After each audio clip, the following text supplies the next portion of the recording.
आसंता जनवरी 22 तारिख दिन अयोध्या भव्य राम मंदिर उद्घाटन होगाकू जाउथबा बेले राम मंदिर ट्रस्ट बोर्ड पक्षरु समग्र देश और समस्त घर को अक्षत चाउल बंटन और निमंत्रण पत्र बंटन कार्यक्रम रही। तेबे आज देवगां ब्लॉक रे अयोध्या आसीथिबा अक्षत चाउल और निमंत्रण पत्र को ब्लॉक रो 26टी पंचायत को बंटन करा जायथला।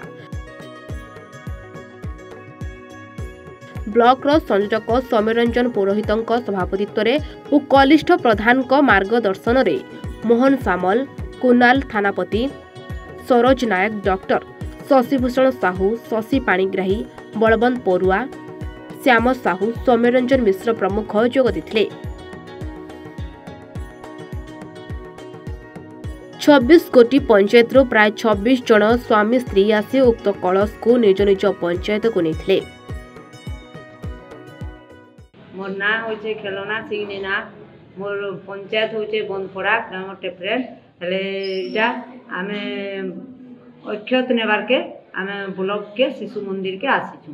हम 500 वर्ष तले आमर राम भगवान तंबू तले रहउतिले, किंतु आम माने समस्ते प्रधानमंत्री घर पाउथनु, निजर घर बनाउथनु, घर रे रहउथनु, किंतु राम भगवान तंबू तले थिले। सेतिर लागि आज तांकर मंदिर तैयारी होइछे जे आमे बहुत खुशी। आउ एडा तो अक्षत नेबार के आमे शिशु मंदिर के आसीछु। समस्त पंचायत रो सबु पंचायत रो ब्लॉक रो सबु पंचायत रो समस्त माँ माने आसीछन। मन बुद्धदेव सामल सालेपाली पंचायत रो आछे। बहुत सुंदर कथा और बहुत खुशी लागुछे।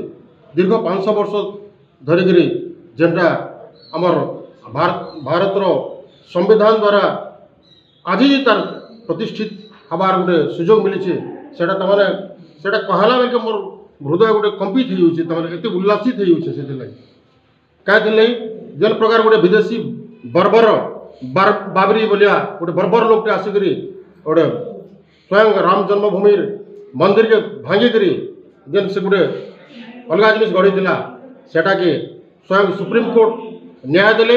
और